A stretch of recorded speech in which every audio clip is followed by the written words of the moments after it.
kalau mereka bukan sebagai pelaku usaha yang juga bekerja sama dengan para company Belanda banget company ya.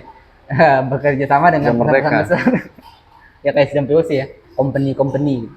Jadi itu challenge-nya kalau misalnya benar-benar keberpihakannya pada rakyat. Sederhana sekali ya. Sebenarnya kalau punya kekuatan politik bisa nggak? Bisa ya, bisa dong. Bahkan yang sudah ada pun itu bisa diminimalisir lah, atau sifatnya yang dulu nggak perlu ke rakyat bisa diarahkan di situ. Kalau mau todong itu perusahaan jagung misalnya, naikin harga, kalau enggak izin cabut nih. Betul. Ini rakyat saya yang sengsara. Harusnya seperti itu.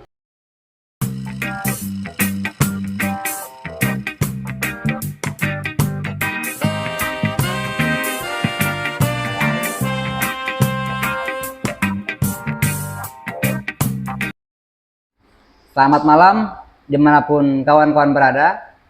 Kembali lagi ke edisi kedua. Setelah kemarin kita diskusi cukup lama mengenai pendidikan, hari ini saya kedatangan kawan. Silakan perkenalkan diri dulu. Baik, saya Fahri Filjihad, mahasiswa dari Universitas Teknologi Sumbawa. Saat ini masuk semester 9. Semester 9 jurusan ilmu pemerintahan. Sebentar lagi wisuda ya? Iya.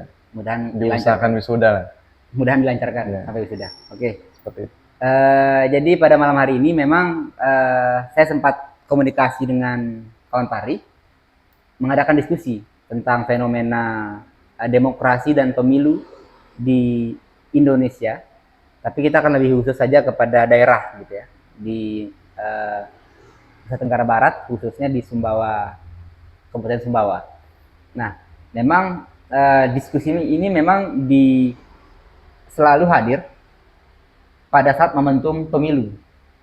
Maksudnya adalah setiap orang-orang, setiap masyarakat itu pasti euforianya mengenai pemilu ini selalu menggebu-gebu. Ya, betul. Calon saya yang menang gitu.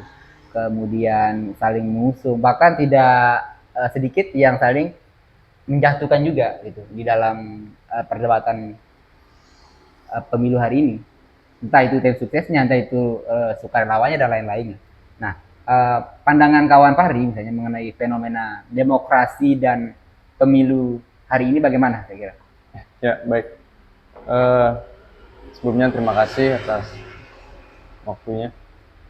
Dan terima kasih juga kepada kawan Idam yang sudah mengundang ya untuk berdialektika, untuk berdiskusi, membahas perubahan situasi politik terkhususnya di Kabupaten Sumbawa yang cukup signifikan ini, cukup deras ini gitu, laju politiknya.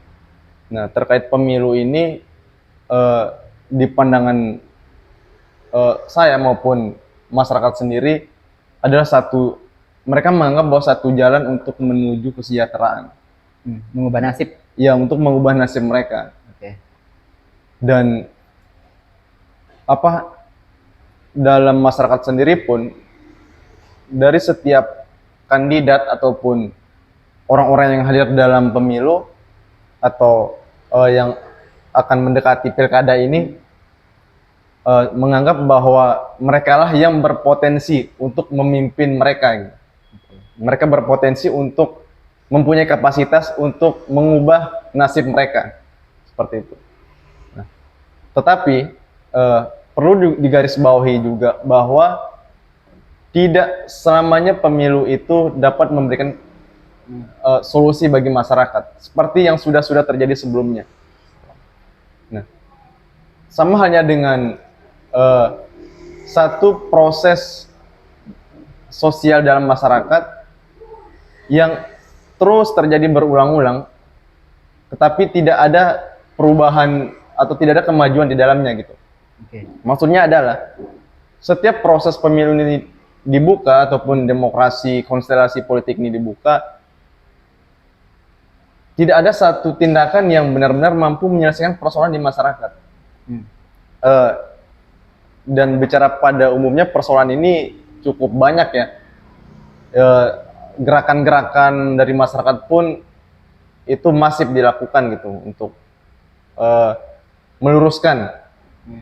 dari apa saja yang dikeluarkan oleh pemimpin-pemimpin sebelumnya. Nah, seperti persoalannya di sektor pertanian, sektor pendidikan, sektor buruh, dan lain sebagainya.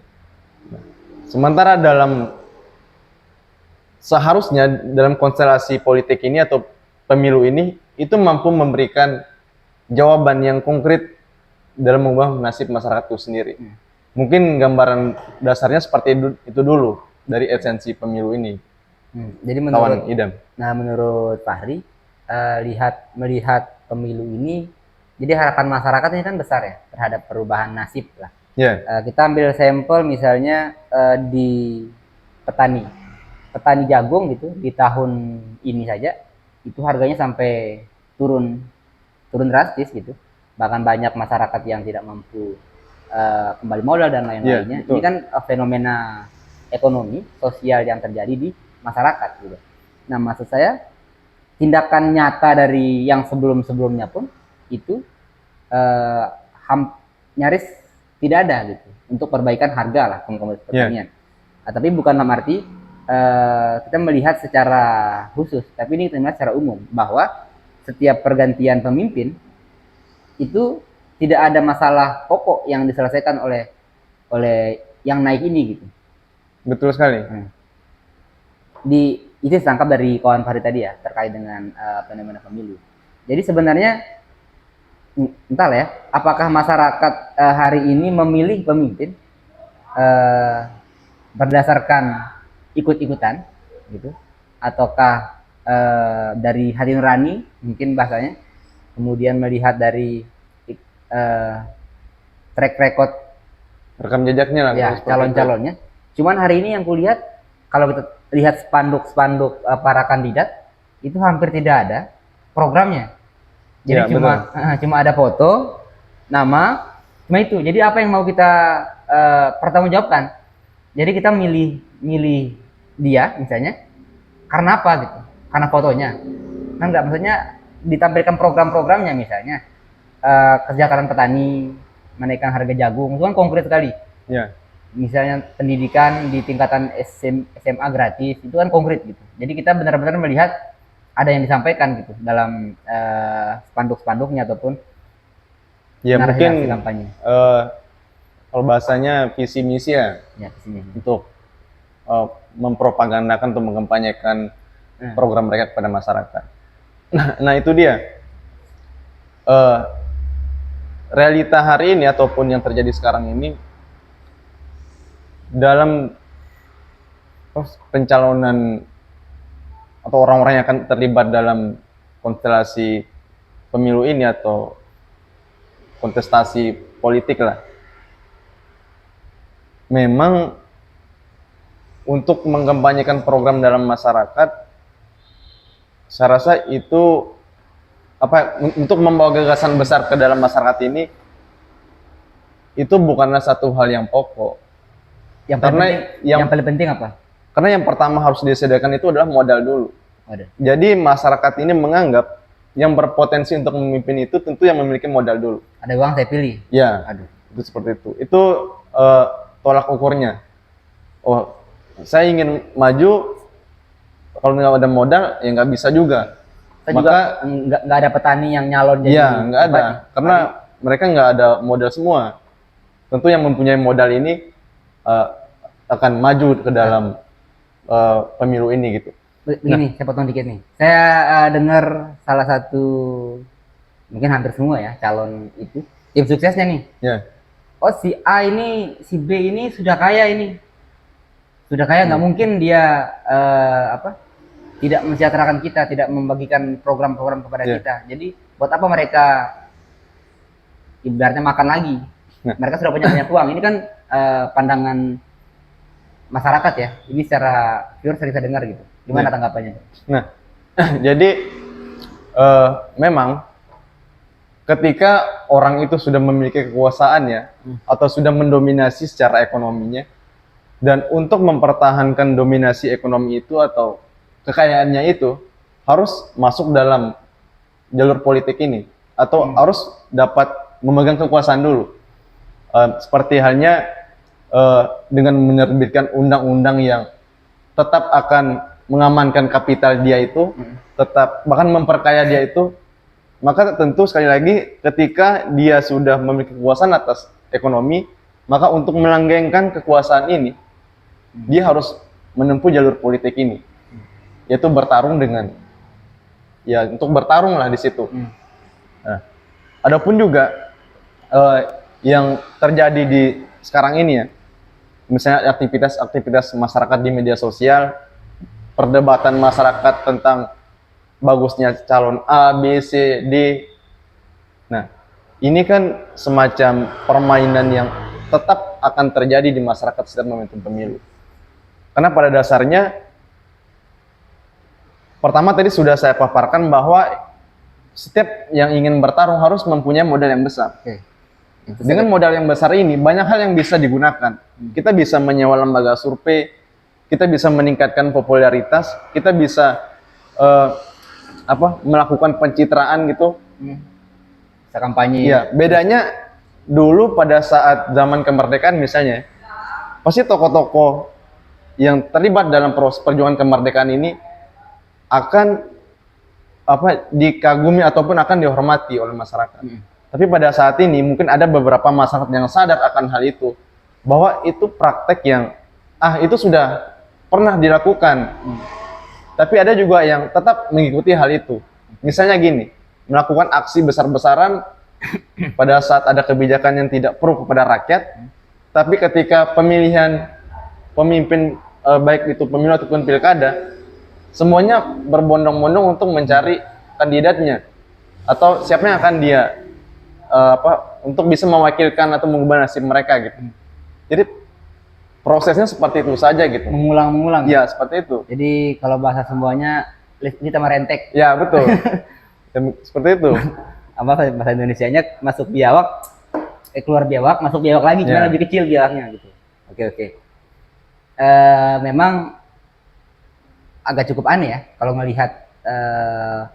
Jadi seorang pengusaha, kalau mungkin ada datanya mungkin ya, para calon dan calon wakil Bupati Sumbawa, kalau ada datanya jumlah kekayaannya misalnya, kalau ada dirilis oleh media hari ini, itu bisa kita lihat orang yang punya uang sampai miliaran rupiah misalnya, itu nyalon buat apa gitu.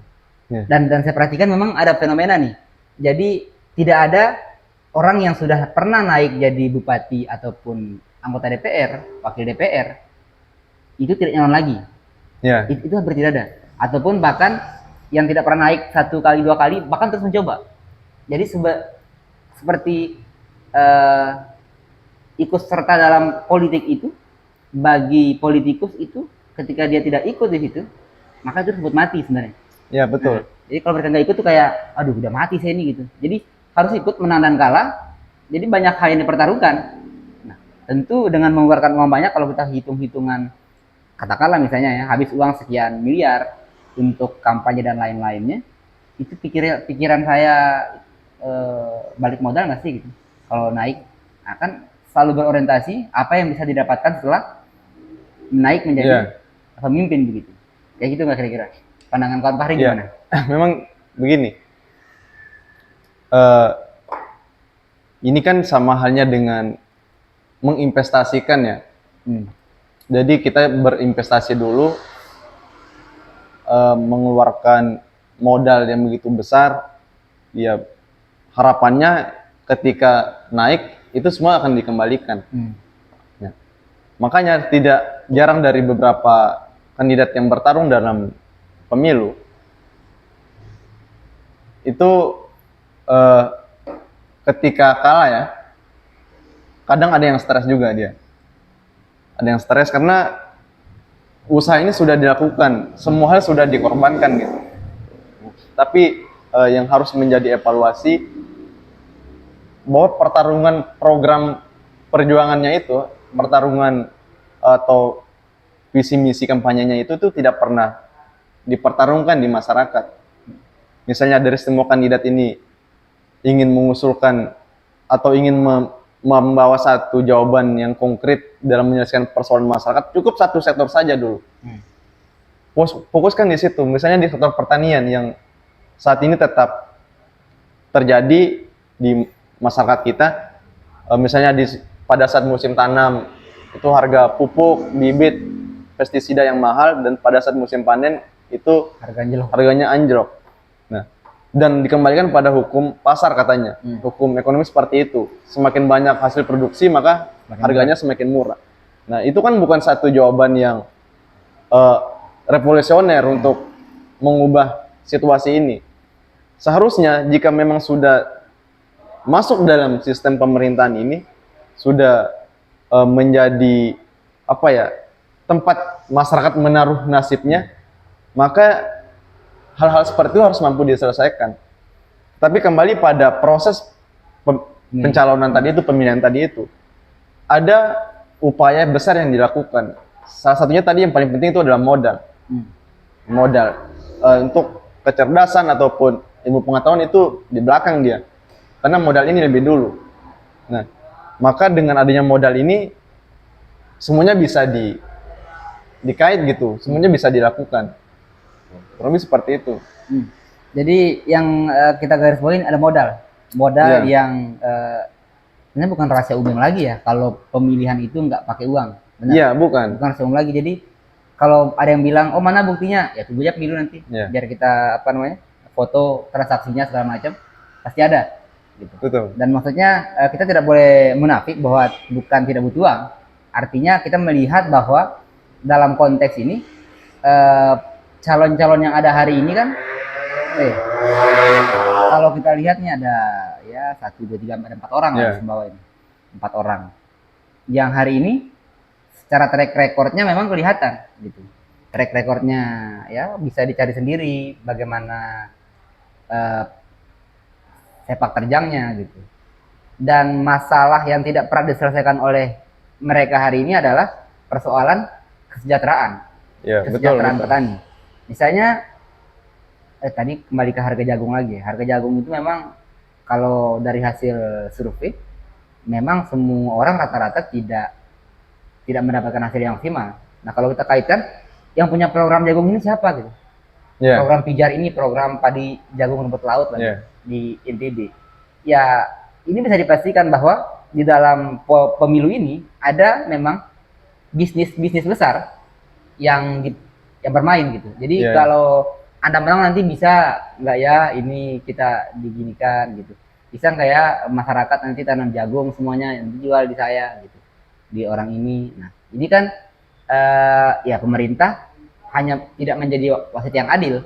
Tapi ketika pemilu itu datang ke bilik-bilik, gubuk-gubuk untuk menangkan hati masyarakat, kemudian kampanye ke sana kemari, spanduk bertebaran di mana-mana. Tapi ketika selesai pemilu, kita pergi misalnya ada masyarakat yang aksi lah, demonstrasi mengenai masalah tambang di Sumbawa, mengenai masalah jagung, itu hampir tidak ada yang terpilih itu keluar, benar? Saya sering ikut misalnya kayak nggak ada yang datang, terus kemudian nanti jawabannya ditampung dulu, nanti akan dirapatkan kembali. Bahkan dibenturkan dengan aparat kepolisian. Padahal di demokrasi sebenarnya yang dimaksud oleh pemilu ini seperti apa gitu?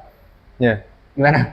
Jadi kan demokrasi katanya padahal menyampaikan pendapat di muka umum, kemudian kayak kebebasan berpendapat itu lebih hakiki demokrasinya daripada sekedar datang nyoblos pulang kayak gitu kan? Gimana pandangan Pari? Untuk demokrasinya, ya demokrasi kita saat ini tidak baik-baik saja ya, mungkin secara umumnya memang tidak baik. Karena ya demokrasi yang dianggap hanya sebatas ketika pemilu. Di dalam bilik hanya di situ saja demokrasinya. 5 menit ya? Ya, karena semuanya berhak memilih. Baik jabatan dia, pangkat dia seperti apa, ketika dia masuk dalam bilik itu dia setara di situ karena hanya boleh mencoblos dengan satu hak suara gitu. Nah, adapun juga mungkin demokrasi yang ideal itu seperti apa? Kalau anunya katanya dari rakyat oleh rakyat untuk rakyat. Itu kan sudah diatur dalam konstitusi negara. Dari rakyat oleh rakyat untuk rakyat. Tetapi ini kan menjadi evaluasi juga.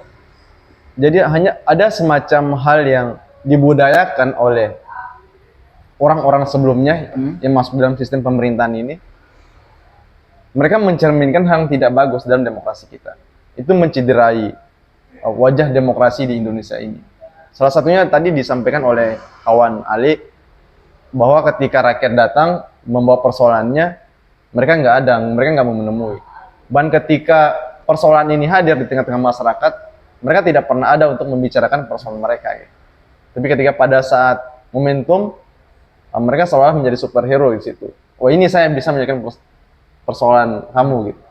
Bentar, potong dulu. Jadi kepikiran nih, jangan-jangan anggaran terbesar APBN kita adalah untuk pertahanan. Ya. Fungsi dan tugasnya adalah untuk menghadang masyarakatnya.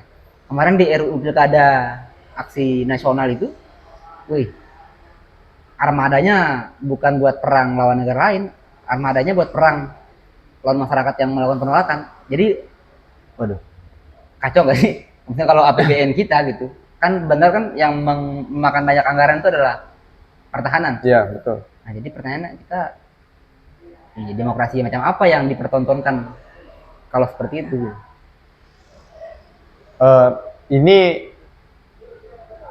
fakta yang terjadi seperti itu ya. Kita nggak ngarang ya? Ya. Karena bisa lihat video. Ya, ada beberapa di media sosial juga benturan-benturan massa aksi dengan aparat gitu.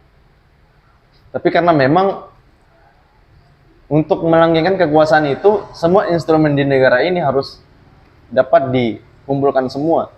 Jadi beberapa soko guru untuk yang menopang berkuasanya satu untuk agar tetap berdirinya kekuasaan ini, maka beberapa yang dia bawa ini dia tetap harus melindungi hal itu. Misalnya di Sumbawa ini, tak jarang ketika aksi demonstrasi terjadi, ketika massa ataupun rakyat ini, tuntutan rakyat ini tidak dipenuhi, kan hal itu akan menimbulkan meningkatkan emosi dari masa aksi ini. Karena tidak seperti itu pelayanan mereka ketika mereka datang gitu. Tapi nyatanya tetap dibenturkan dengan aparat. Nah, sekali lagi ini memang menciderai demokrasi gitu. Nilai-nilai demokrasi. Aparatnya tinggal bilang saya menjalankan tugas. Iya. Soalnya selesai masalahnya. Iya, seperti itu. Oke. Dan hal itu tetap akan dibudayakan di dalam. Kalau ganti pemimpin pun? Iya, tetap seperti itu. Karena mau nggak mau mereka harus mengikuti pemimpinnya. Iya, logis. Seperti itu. Nah, misalnya gini, itu di kasus pertaniannya ya, seperti yang disampaikan tadi, tentang persoalan di musim tanam, terus anjloknya harga di musim panen. Jadi ada semacam peraturan daerah yang mengatur tentang distribusi pupuk subsidi. Itu kan melibatkan beberapa instansi di dalam negara. Ini ada aturannya? Ada. Itu Perda nomor 16 tahun 2012 di Sumbawa. Ya. Perda nomor 20 tahun 2020 nggak salah. Nomor 49 tahun 2020. Nanti bisa kita carilah aturannya. Tapi jelas di sana diterangkan bahwa yang menjadi pengamanan dalam pengalokasian pupuk ini, di situ ada Pemda, ada aparatur kepolisian, ada jaksa, kejari, ada inspektorat juga, bahkan sampai ke tingkat bawah itu ada PPL, petugas penyuluh lapangan. Nah, kembali yang saya sampaikan tadi bahwa kekuasaan ini tetap akan menggunakan seluruh instrumen yang ada. Jadi tidak jarang ketika persoalan itu terjadi, satu instansi itu tidak bersikeras untuk menolak hal itu atau menentang hal itu, karena semuanya sama. Nah, jadi ketika ada satu persoalan, ya semuanya ini ingin menutupi persoalan itu gitu. Jika satu pihak tidak sepakat dengan pihak yang lebih atasnya, mungkin dia akan entah diganti atau dimutasi atau apa, kan kita nggak tahu juga bagaimana mereka di dalam situ. Tapi yang jelas dengan beberapa instrumen di negara ini itu akan memperkuat. Ya. Di situ. Jadi kepada siapa kita harus mengadu gitu? Misalnya masalah-masalah yang terjadi. Ini kelangkaan gas saja. Kelangkaan gas warna hijau, tabung hijau orang bilang teh, yang tulisannya hanya untuk masyarakat miskin. Gitu. Sekarang harganya di 35.000, ada orang jual 35.000. Ya ini fungsi pengawasannya kemana gitu? Ya betul. Jangan-jangan ada udang di balik bakwan gitu. Siapa yang main di situ ya kita di luar ini gitu. Silakan ditelusuri. Karena memang kita kalau sebagai masyarakat yang melihat gas langka ya langka gitu. Ya. Nggak ada terus dibilang silakan ngelapor kemana, apa tanggapannya, disampaikan ke atas, kita nggak tahu. Banyak sekali fenomena-fenomena yang terjadi, kelangkaan gas belum. Kemudian ya tadi kau bilang tadi soal perda itu, eh, ada perda pun itu nggak dijalankan, Ya. apalagi nggak ada gitu. Jadi sebenarnya ya menurutku ya, jadi eh, para orang yang mau maju dalam kontestasi politik ini adalah tidak mau kehilangan hak istimewa loh maksudnya. Ya seperti ya mungkin bisa di ini hak istimewa seperti apa Yang yang dimaksud oleh digaji, misalnya digaji pakai APBD, digaji pakai APBN, fasilitas ada, kekuasaan politik ada, mau bisnis apapun bisa dijalankan, mau relasi dengan pengusaha luar lebih bisa dijalankan, itu kan disebut hak istimewa. Ya. Berarti ini membuktikan bahwa di dalam sana itu nyaman sekali. Nyaman. Karena kan tidak sedikit orang yang ketika sudah merasakan hal itu, melalui apapun caranya mereka juga ingin tetap terlibat dalam agenda-agenda atau dalam Ya. AC itu. Korbannya ini yang banyak, jadi mereka kan disebutlah sebagai minoritas lah ya. Jika Ya. naik mereka menjadi minoritas, ada bupati, wakil bupati, DPR segala macamnya, minoritas. Yang mayoritas ini petani, nelayan, buruh, kemudian mahasiswa, orang-orang pelajar. di kota Ya. gitu. Bahkan mungkin nggak pernah disinggung kali ya. Oh pernah waktu itu kita diskusi kemarin sama Topan kan, Ya. kita sempat bahas mengenai ada pertemuan bersama rektor di Sumbawa. Tanggapannya kenapa harga pendidikan naik itu inflasi. Gitu. Semua harga kebutuhan pokok naik. Gitu. Jadi maksudnya segampang itu pemangku kebijakan kampus bilang bahwa ini adalah inflasi, semuanya serba naik. Ya. Lah memang hasil pertanian kita naik, kan gitu. Emang pendapatan upah buruh di Sumbawa naik? Enggak, gitu. Enggak ada yang naik. Harga bahan pokok beras itu naik terus. Tapi pendapatan kita nggak naik. Jadi bagaimana cara mengimbangi antara tingginya biaya pendidikan atau tingginya biaya gas tadi, biaya bibit dan lain-lainnya, sedangkan hasil produksi pertaniannya Kurang, anjlok. anjlok. Jadi gimana solusinya dari gitu? Jadi di semua sektor dalam masyarakat ini kan semuanya berkaitan atau menyambung satu sama lain lah. Misalnya pendidikan ditopang di sektor buruh, pertanian, karena kalau memang anak-anaknya sekolah Iya. kan petani. memang harus seperti itu. Tetapi pernah dulu kita juga aksi ya saat itu. Sering berarti? Ya, pernah aksi beberapa kali. Luar biasa. Terus wakil rektor yang ngomong, Hmm. hanya orang gila saja yang menuntut kampus swasta itu jika SPP-nya naik. Orang gila katanya. Iya, itu kita audiensi di kantor DPRD Sumbawa pada saat itu. Ini nggak usah di. Ngopi dulu. Nah, sekali lagi, kenapa tadi semua sektor-sektor ini berkaitan? Karena harusnya nih ya, ketika salah satu sektor di dalam masyarakat bermasalah, ya walaupun sekarang semuanya bermasalah, maka untuk mengambil satu kebijakan di sektor yang tidak bermasalah ini, harus mempertimbangkan sektor-sektor lainnya. Ya, Misalnya, ya di sektor pendidikan, tidak wajib kampus menaikkan SPP kepada mahasiswa ketika sektor-sektor ini bermasalah.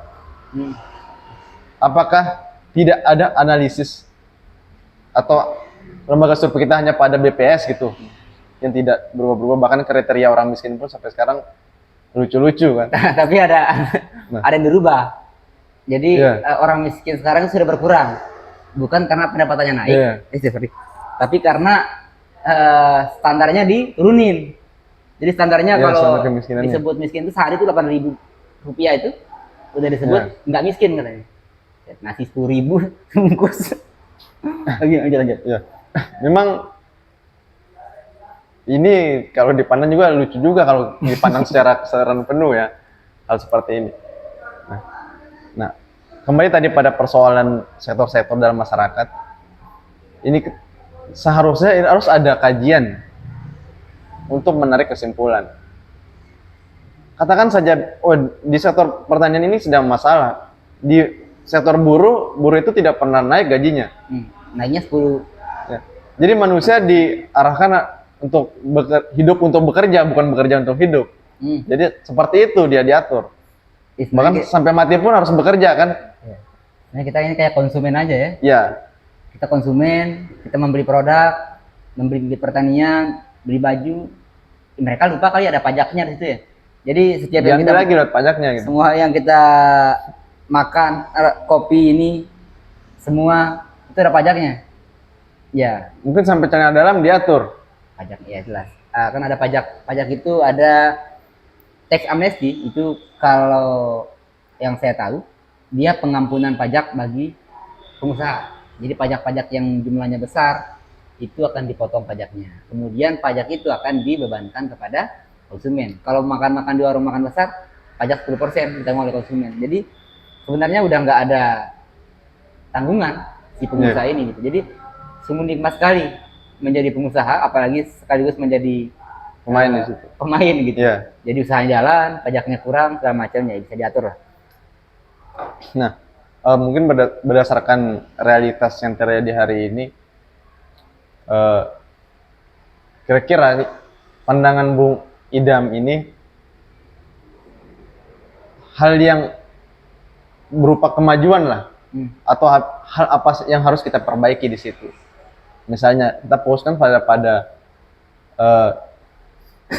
proses pemilu ini, bagaimana aktivitas para kandidat gitu. Mungkin ada hal yang harus kita perbaiki. Ya, perbaiki atau rubah di situ. Kayaknya perbaikannya total nih.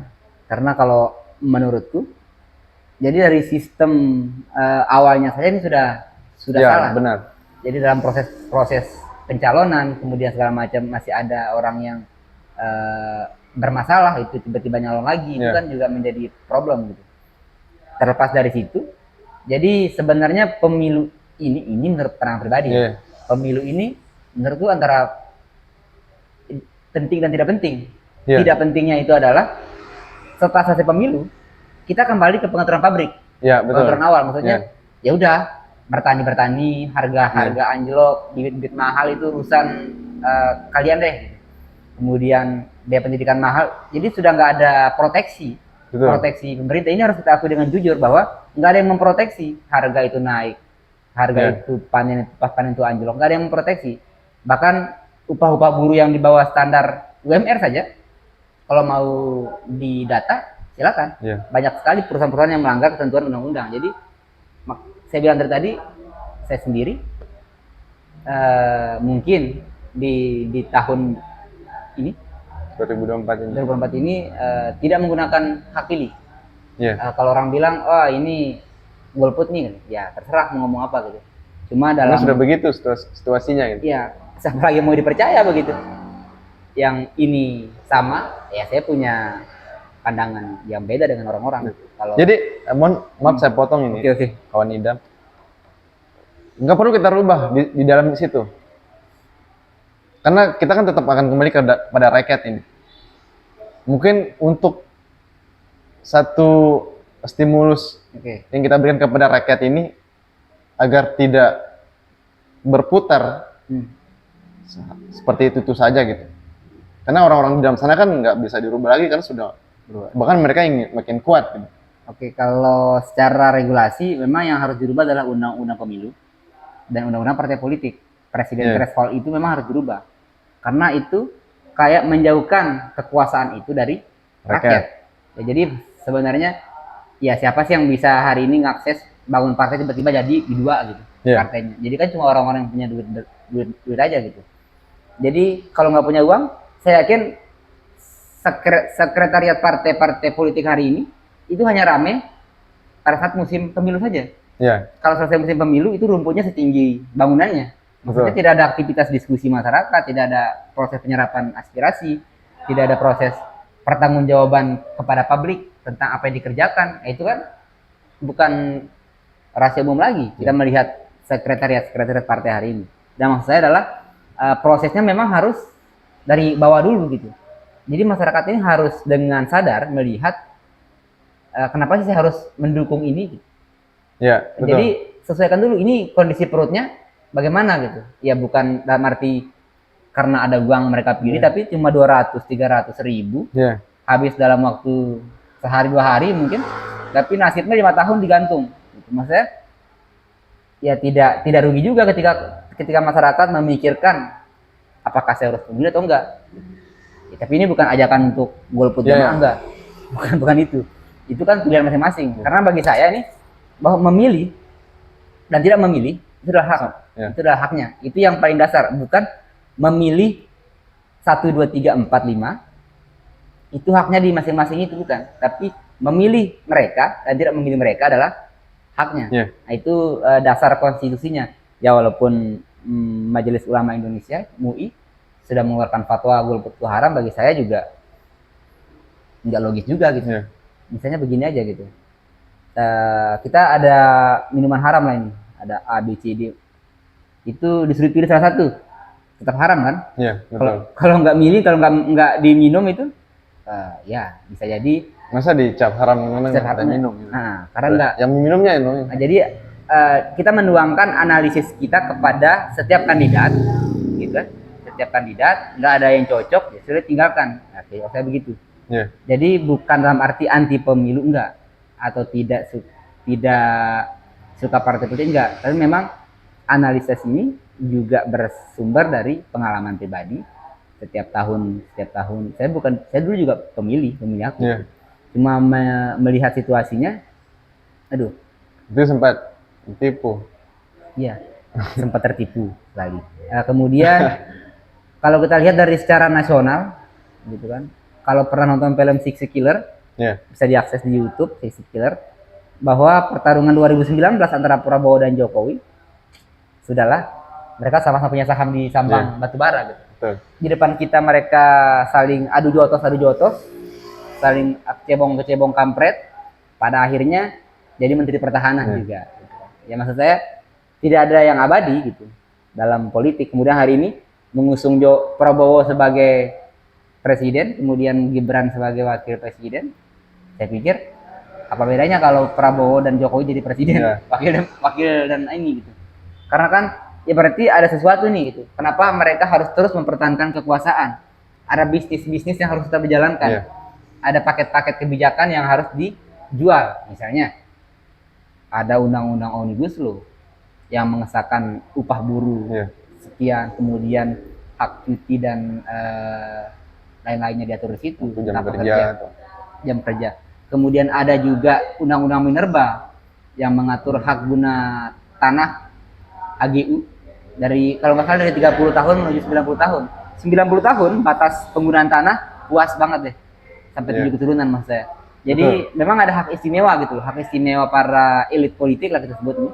Elit politik ini agar terus berkuasa. Agar apa? Agar bisnisnya tetap lancar, jalan, tetap aman.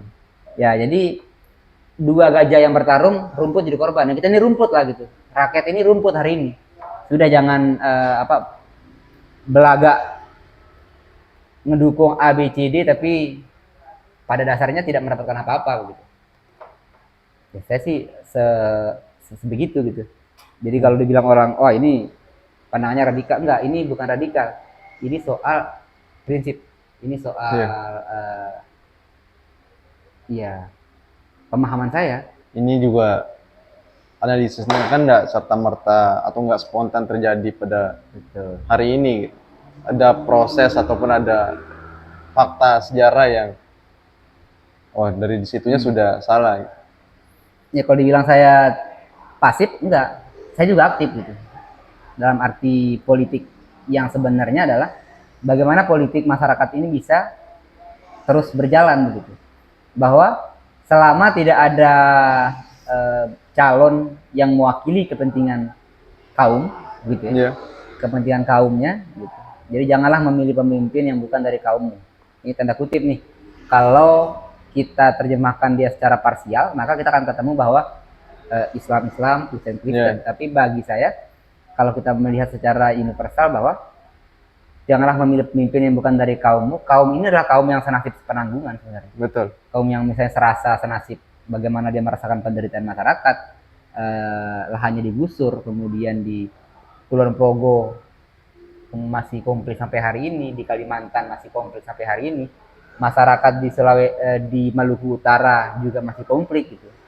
Semua tempat saya pikir banyak konflik yang terjadi gitu. Maksud saya adalah kaum senasib sepenanggungan ini kalau belum ada calon yang benar-benar merepresentasikan nasib rakyat sebenarnya itu, maka bagi saya itu belum waktunya kita untuk dukung-mendukung, memilih gitu. Ya, mungkin dari penyampaian kawan Idam yang saya tangkap ini ya, ketika melakukan pertarungan di medan politik elektoral ini, jika tetap bersandarkan pada kekuatan modal, jadi katakan saja ada semacam satu perkumpulan yang sudah siap bertarung, tapi dia tetap disokong ataupun didukung oleh kekuatan modal itu, maka bisa disebut sama hanya dengan kerasukan ideologi politik tidak berjuasi juga. Sama saja.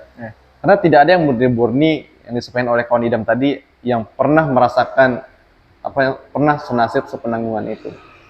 Jadi benar-benar lahir dari rahim rakyat yang tetap yang merasakan pahit manisnya kehidupan di bawah ini. Ya, kalau sekarang yang paling merasakan hal itu ya pada kaum buruh kita gitu. Ya, tentu bicara kaum buruh juga nggak boleh kaum buruh yang tetap mengandalkan pada kekuatan modal itu. Jadi benar-benar harus merasakan hal seperti itulah, bagaimana penindasan di kaum buruh itu. Begitu. Ya, memang misalnya kenapa harus lahir Omnibus Law ya? Ini kan kajian dari 2015 ya. Jadi ada satu konsensus masyarakat ekonomi ASEAN disebut 11 perkumpulan negara Asia yang menyepakati 4 prinsip dasar pekerjaan bersama. Ada bebas investasi, bebas arus barang dan jasa, kemudian ada 4 poin di situ yang dia membahas mengenai liberalisasi ekonomi politik di sana. Oh, ada kesepakatan politik bersama dan ada perjanjian militer. Ada satu bahasa. Nah, jadi 11 negara ini efeknya adalah yaitu Omnibus Law. Jadi agar barang jasa dari negara-negara lain, Vietnam, Cina dan lain-lain bisa masuk ke Indonesia, maka harus adalah penyemarataan soal harga, penyemarataan upah dan lain-lainnya. Jadi ini adalah kita tidak sedang bermain pada skop yang lebih kecil sebenarnya, seperti Sumbawa. Tapi kalau kita lihat skala lebih besar, bahwa kita Indonesia ini sedang berada pada pusaran liberalisasi. Ya, apa liberalisasi itu adalah ya negara menghilangkan tanggung jawabnya gitu. Betul. Secara sadar negara menghilangkan tanggung jawabnya secara pelan-pelan. Misalnya kita ambil contoh subsidi premium dulu subsidi, dihilangkan premiumnya, disubsidi pertalite-nya. Harga 8.000 hilang, jadi 10.000, disubsidi 10.000. Nah, kemudian ada wacana lagi, pertalite-nya mau dihapuskan, disubsidi di Pertamax-nya. Nanti pada akhirnya datanglah pom bensin lain, jenis lain kayak Shell, Petronas dan lain-lainnya akan bisa bertarung di Indonesia. Harganya sudah naik gitu. Dan kita ya pemangkasan subsidi ini dilakukan secara berangsur-angsur. Bahkan bukan tidak mungkin pupuk subsidi pun akan dihilangkan. Emang wacananya sudah ada gitu. Listrik subsidi bakal dihilangkan, tabung gas LPG bakal dihilangkan. Jadi ini memang proses liberalisasi yang harus dilakukan oleh pemerintah untuk mendatangkan investor tadi. Itu konsekuensi logis. Kalau ingin datangkan investor, jangan ada subsidi, bos. Jangan kasih bantuan ke masyarakat biar kita bisa bersaing secara sehat di sini. Nah, jadi kita dalam hukuman liberalisasi total bagi saya. Betul. Gitu benar. Agak-agak ngeri sih ngelihatnya kalau misalnya kita melihat situasi hari ini. Di sektor pendidikan pun ya bicara liberasi secara total tadi, misalnya saya nih sebagai mahasiswa dan beberapa kawan-kawan juga yang ikut merasakan situasi Kamu nggak beasiswa? beasiswa. Beasiswa. Oke. Tapi ini kan sudah menjadi hukumnya. Sedikit yang diberikan kepada rakyat, lebih banyak yang diambil oleh mereka gitu. Oke. Seperti itu. Masuk. Nah,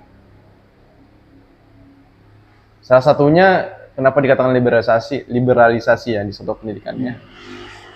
Bicara negara secara perlahan menghilangkan tanggung jawabnya, memang benar.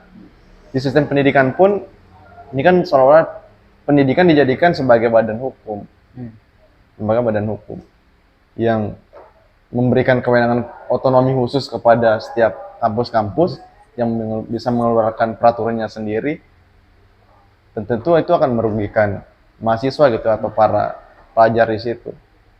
Sepertinya ada SPP, ada peraturan-peraturan lainnya yang ya itu sangat berdampak buruk lah.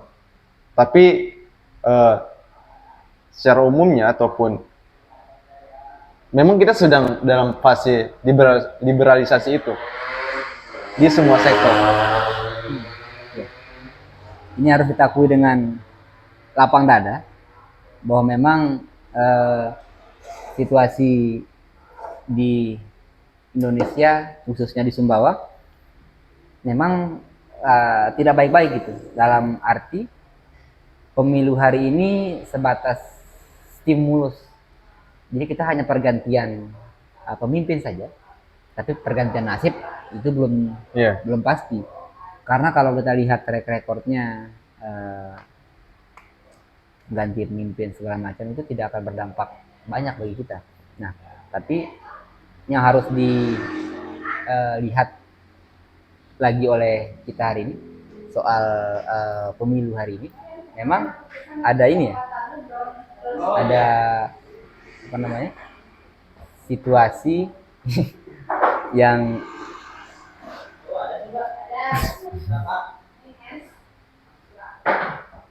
iya, ada situasi memang yang cukup berbeda. Ya, kalau melihat situasi yang terjadi di Sumbawa hari ini, setiap pergantian pemimpin tidak ada kemajuan sebenarnya. Tidak ada kemajuan secara infrastruktur, secara ya mungkin infrastruktur yang dibangga-banggakan adalah Samota ya.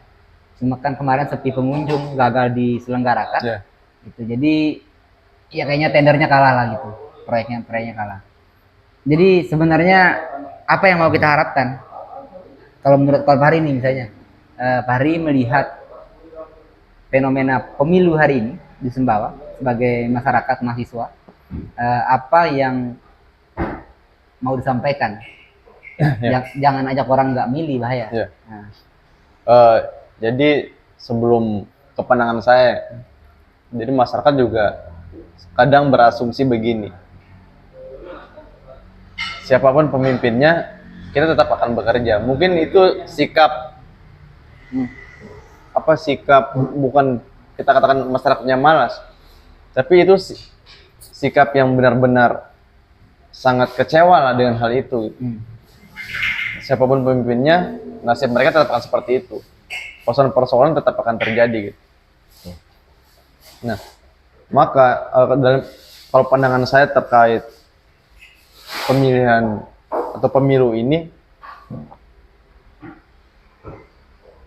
kan hanya pertarungan bukan pertarungannya rakyat, bukan pertarungan bagaimana rakyat ini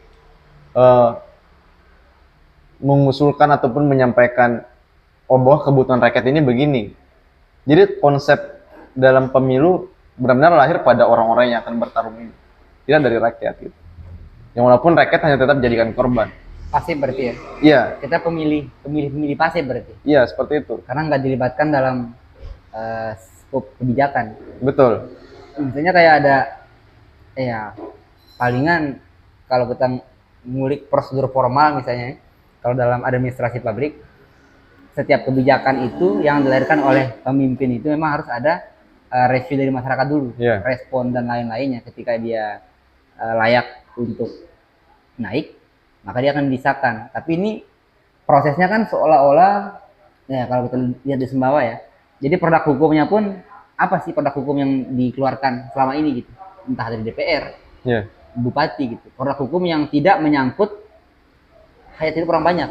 Ya Betul. ada perda yang kau bilang tadi, saya pikir itu pun bagaimana kelanjutannya, Ya. bagaimana pengawasannya, atau di lapangan juga masyarakat beli pupuk sekian harganya gitu. Jadi memang terkesan memang kita tidak boleh menjadi pemilih yang pasif. Jadi kalau hari ini teman-teman mendukung 1, 2, 3, 4, 5 mendukung calonnya 4, 5 4, 5 ya. Oh, saya yang nomor 5 coblos nanti. Nah, jadi kalau mendukung 1, 2, 3, 4, jadi silakan dikawal gitu. Dikawal janji-janjinya, dikawal programnya. Jadi biar tahun depannya lagi bukan lihat oh mereka kemarin ngecewain saya pilih yang lain deh. Bukan itu kesimpulannya. Di tahun pilihan berikutnya kesimpulannya adalah wah sama saja ya ternyata, bahwa memilih dia juga nggak merubah nasib, program yang ditawarkan juga nggak dijalankan, harga ini juga begini. Apa alternatif dari masyarakat? Nah, silakan kita berkumpul ria kembali gitu, berkumpul ria di masyarakat untuk menentukan pilihan-pilihan. Memang itu hal yang menarik juga ya untuk kita bahas gitu. Mungkin ada bahasa Sumbawanya, sudah gue pilihnya, nah pilih Delin. Nah, betul. Kita berhenti pilih yang itu, kita berikan kesempatan yang lainnya. Yang belum katanya. Yang belum. Udah sama saja gitu. Nah, tetapi dalam situasi ini kita yang atau beberapa dari kita yang sadar akan hal itu, tentu bagaimana mengajak masyarakat ini ataupun ada proses edukasi di situ agar masyarakat atau rakyat tidak terjebak dalam putaran ini. Maka harus ada wadah yang benar-benar dapat menyadarkan bahwa beginilah situasi dan kondisinya. Agar masyarakat tidak menjadi pemilih pasif, agar masyarakat atau rakyat ini tahu posisinya itu sekarang dipermainkan seperti apa gitu. Walaupun saya nggak mengatakan bahwa paslon-paslon ini akan mempermainkan masyarakat, tapi yang kita lihat adalah satu kemajuan dalam sektor-sektor di pabrik ini secara signifikan itu berubah apa tidak. Misalnya kemiskinannya, pengangguran, sistem akses pendidikannya, apakah itu sudah mampu memberikan kesejahteraan bagi rakyat gitu. Ini kan belum ada satu terobosan yang dilakukan untuk mengubah hal-hal itu. Atau gini deh, ini satu challenge siapapun yang terpilih ya, biar nggak usah kita menyebut mendukung ini. Siapapun yang akan terpilih, challenge-nya begini. Masalah pokok kita adalah pertanian ya. Pertanian. Bisa tidak gitu pemerintah itu membangun badan usaha milik daerah BUMD yang dia bekerja sama seperti perusahaan pengepul jagung pada umumnya, menyerap hasil produksi pertanian entah padi, jagung, apapun itu, menyerap di situ. Kemudian pemerintah tentu kan punya lembaga riset, kemudian lembaga survei dan lain-lainnya. Jadi bisa ditahu nih harga jagung di luar negeri berapa gitu. Dikurangi biaya produksi segala macam, set. Siapa tahu kita bisa menaikkan harga beli di masyarakat harga 7.000, 8.000, apalagi udah 10.000 kan? Ya, maksudnya itu challenge-nya. Betul. Kalau benar-benar komitmen dalam hal masyarakat hari ini, itu challenge-nya. Yang kedua, kalau bukan di hasil pertanian, itu di produksi. Misalnya dekatkan kita dengan bibit berkualitas murah, apalagi bisa gratis. Dekatkan kita dengan obat-obatan yang berkualitas untuk meningkatkan produktivitas pertanian. Dekatkan ke masyarakat, entah bagaimana melalui badan usaha milik daerah kah, entah bagaimana caranya agar sampai ke masyarakat. Artinya apa? Bantu masyarakat pada hal-hal yang pokok bagi mereka gitu. Saya pikir kalau challenge-nya kayak gitu, ya bisa kita lihat gitu keseriusannya. Kalau mereka bukan sebagai pelaku usaha yang juga bekerja sama dengan para company. Belanda banget company ya. Bekerja sama dengan perusahaan besar. Ya kayak sistem POC ya, company. Jadi itu challenge-nya kalau misalnya benar-benar keberpihakannya pada rakyat. Sederhana sekali. Sebenarnya kalau punya kekuatan politik bisa nggak?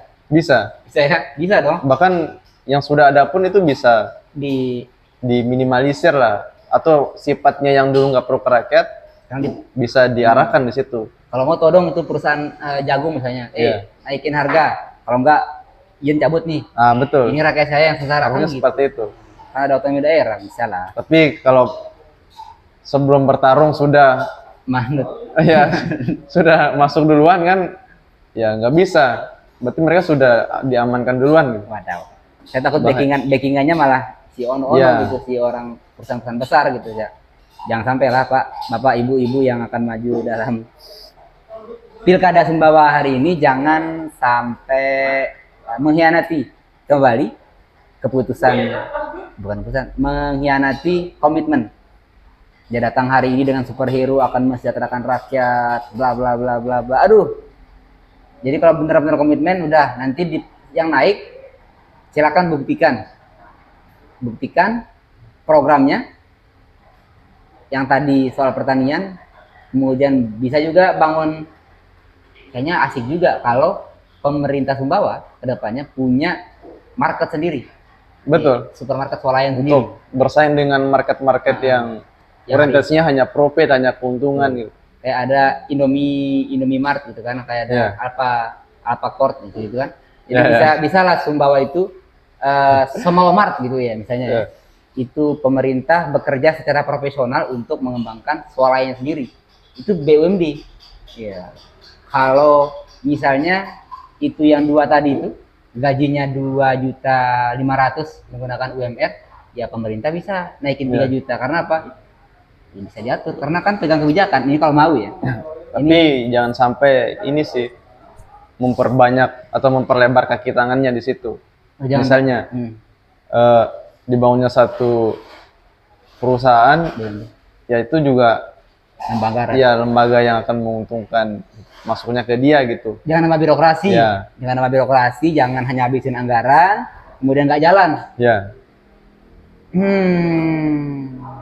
Ya itu lari ke politik anggaran ya. Memang kalau berbicara politik anggaran itu memang cukup seksi. Kemana uang pajak kita, larinya kemana infrastruktur itu.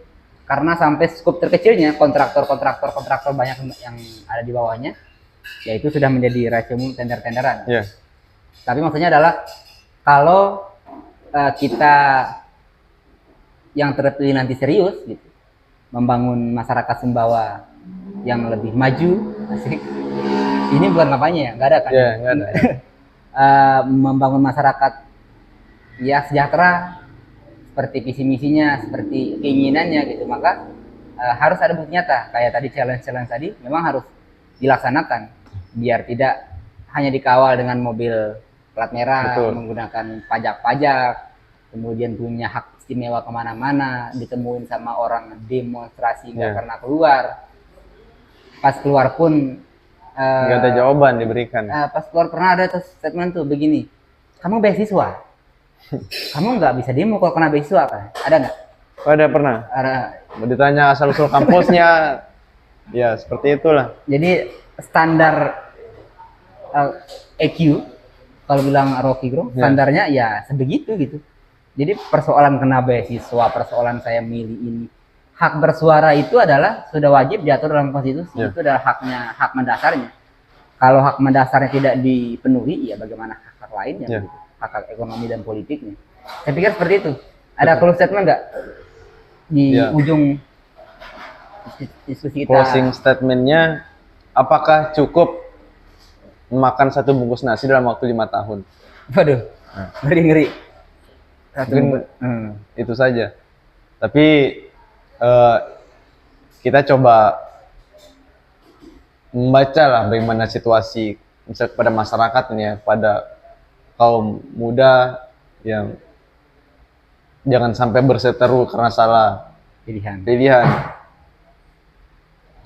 Kritis dalam membela, bukan sampai adu jotos mungkin kalau bisa terjadi gitu karena ada salah beda pilihan. Nah maka tugas kita juga bahwa situasi seperti ini harus tetap dikampanyekan, tetap dipropagandakan kepada masyarakat. Mungkin dari banyaknya masyarakat 1, 2, 3 orang dapat kita berikan pemahaman lah bahwa situasinya seperti ini.